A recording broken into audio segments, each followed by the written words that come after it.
Hello viewers, स्वागत है आप सभी का मेरे यूट्यूब चैनल स्कूल ट्यूशन गुरुजी में। बच्चों, हम कर रहे थे आपका चैप्टर 3 अध्याय 3 मेटल्स एंड नॉन मेटल्स यानी धातु और अधातु। और इसमें आज हम पढ़ने वाले हैं बच्चों reaction of metals and non metals यानी धातु और अधातुओं की अभिक्रिया। तो चलिए बच्चों शुरू करते हैं अपना टॉपिक।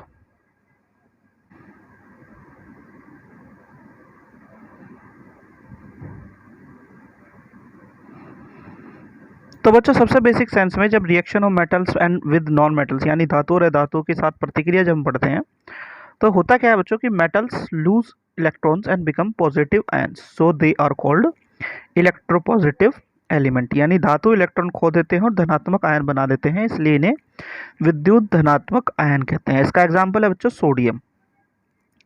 सोडियम का एटॉमिक नंबर क्या है बच्चों 11, इलेक्ट्रॉनिक कॉन्फ़िगरेशन हो गया 281।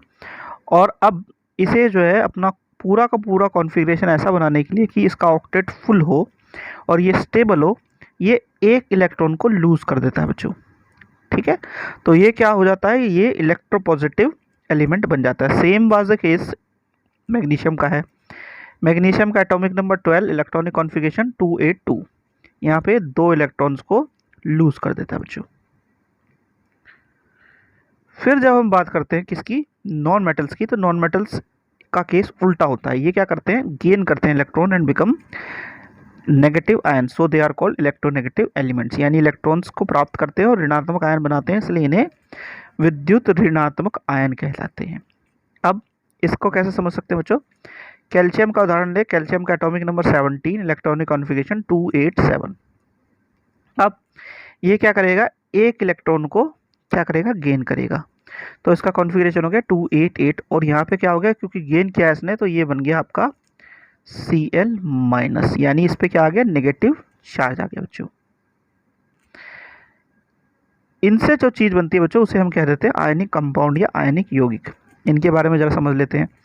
आयनिक compounds are compounds made up of ions. These ions are atoms that gain और lose electrons giving them a net positive और negative charge. Metals tends to lose electrons, so they become cations and have a net positive charge. Non-metals tends to gain electrons, forming anions that have a net negative charge. यानी आयनिक यौगिक आयनों से बने यौगिक होते हैं या आयन जैसे परमाणु होते हैं जो इलेक्ट्रॉन प्राप्त करते हैं या खो देते हैं, उस जिससे हमें उसने शुद्ध सकारात्मक या नकारात्मक चार्ज मिलता है। धातु इलेक्ट्रॉन खो देते हैं इसलिए धनायन बनाते हैं और ये धनावेशित हो जाते हैं। और जो आपके अधातु होते हैं बच्चों वो क्या करते हैं, इलेक्ट्रॉन ग्रहण करते हैं और आयन बनाते हैं जिनसे, तो जो अधातु होते हैं वो क्या करते हैं बच्चों, इलेक्ट्रॉन को ग्रहण करते हैं और ऋणात्मक आवेश बना लेते हैं बच्चों।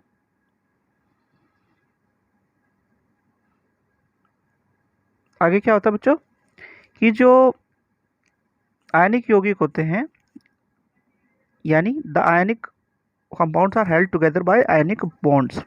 Elements can gain or lose electron in order to attain their nearest noble gas configuration. यानी दूसरे शब्दों में आयनिक यौगिक आयनिक बंधों द्वारा एक साथ बंधे रहते हैं तथा तत्व अपने निकटतम उत्कृष्ट गैस विन्यास को प्राप्त करने के लिए इलेक्ट्रॉन प्राप्त या खो सकते हैं। फिर है formation of ions for the completion of octet helps them gain stability in A reaction between metals and non metals. Metals generally lose electron to complete their octet and non-metals gain electrons to complete their octet. यानी octet को पूरा करने के लिए आयनों का निर्माण उन्हें स्थिरता प्राप्त करने में मदद करता है। और जो धातु और अधातु के बीच प्रतिक्रियाओं में धातुएं आमतौर पर ऑक्टेट को पूरा करने के लिए इलेक्ट्रॉन खो देती हैं और अधातु अपने ऑक्टेट को पूरा करने के लिए इलेक्ट्रॉन को प्राप्त करती हैं। फिर क्या कहता है बच्चों, ये metals and non metals generally react to form ionic compounds. यानी धातु और अधातु आमतौर पर प्रतिक्रिया करके आयनिक यौगिक बनाते हैं बच्चों। अब बात आती है फॉर्मेशन ऑफ आयनिक कंपाउंड्स की, यानी कि फॉर्म कैसे होते हैं आयनिक यौगिकों का निर्माण।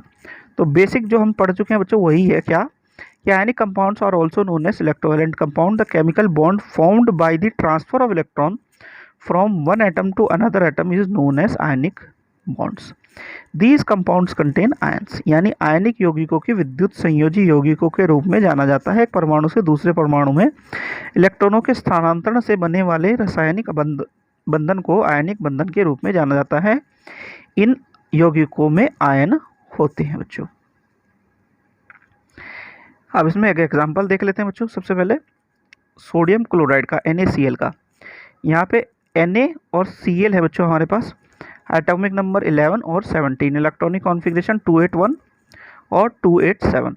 यहाँ पे इसके पास एक इलेक्ट्रॉन ज़्यादा है बच्चों, क्योंकि इसे ये लूज़ करना है बाहर के ऑक्टेट को पूरा करने के लिए, और यहाँ पे एक इलेक्ट्रॉन कम है बच्चों, तो इसे क्या करना है, गेन करना है। तो यहाँ पे क्या होगा बच्चों, Na लूज़ करेगा यानी सोडियम लूज़ करेगा और जो क्लोराइड है वो गेन करेगा, तो आपका कंपाउंड बन जाएगा NaCl बच्चों।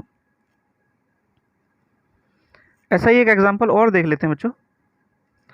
यहाँ पे क्या है, मैग्नीशियम क्लोराइड है बच्चों, मैग्नीशियम 12 एटॉमिक नंबर, क्लोराइड का 17, यानी यहाँ पे इलेक्ट्रॉनिक कॉन्फ़िगरेशन हो गया 282 और यहाँ पे हो गया 287। ठीक है, MgCl2 बनने के लिए क्या होगा बच्चों, यहाँ पे ये जो दो इलेक्ट्रॉन हैं किसके, मैग्नीशियम के, वो क्लोरीन के दो अलग अलग एटम्स के साथ मिल जाएंगे, तो ये बन गया MgCl2 बच्चों। ठीक है, चलिए अब आगे बढ़ते हैं। तो यहाँ पे क्या देखने को मिला बच्चों में, ionic compounds are the compound made of ions, यानी आयनिक यौगिक आयनों से बने यौगिक होते हैं।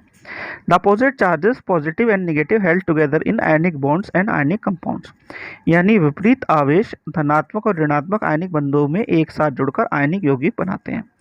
आयंस में refer to a single atom और multiple complex group of atoms, यानी आयन एक परमाणु या एकाधिक परमाणुओं में जटिल समूह में संदर्भित कर सकते हैं बच्चों। फिर क्या कहता है बच्चों, ये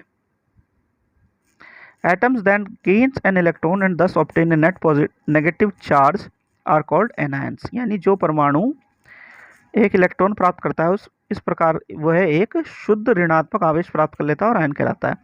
इन contrast atoms that lose electron and thus obtain a net positive charge is called cation, यानी इसके विपरीत जो परमाणु इलेक्ट्रॉन खो देता है और उस प्रकार से वह एक शुद्ध धनात्मक आवेश प्राप्त करता है, उसे हम धनायन कहते हैं। और anions tend to be non metals while cations tend to be metals, यानी ऋणायन अधातु होता है जबकि धनायन धातु होता है बच्चों। फिर बात आती है बच्चों physical properties of compounds, ionic compounds, यानी आयनिक यौगिकों के भौतिक गुणधर्म। तो सबसे पहले बात कर लेते हैं बच्चों फिजिकल नेचर की। तो ionic compounds are solid and are somewhat hard because of the strong force of attraction between the positive and negative ions. These compounds are generally brittle and break into pieces when pressure is applied, यानी भौतिक प्रकृति आयनिक यौगिक ठोस होते हैं और सकारात्मक और नकारात्मक आयनों के बीच मौजूद आकर्षण बल के कारण कुछ हद तक कठोर होते हैं। ये यौगिक आमतौर पर भंगुर होते हैं और दबाव डालने पर टुकड़ों में टूट जाते हैं बच्चों। फिर क्या कहता है बच्चों ये, फिर बात करता है बच्चों melting and boiling point. The ionic compounds have high melting and boiling point, this is because a considerable amount of energy is required to break the strong their inter ionic attraction, यानी गलनांक और क्वाथनांक आयनिक यौगिकों में उच्च गलनांक और क्वाथनांक होता है, जिसकी ऐसा इसलिए होता है क्योंकि उसमें मजबूत अंतर आयनिक आकर्षण को तोड़ने के लिए काफ़ी मात्रा में ऊर्जा की आवश्यकता होती है। फिर बात करते हैं बच्चों सॉल्युबिलिटी की। तो ionic compounds are generally soluble in water and insoluble in solvent such as kerosene, petrol etcetera, यानी घुलनशीलता। आयनिक यौगिक आमतौर पर पानी में घुलनशील होते हैं और मिट्टी के तेल, पेट्रोल आदि जैसे विलयकों में अघुलनशील होते हैं बच्चों।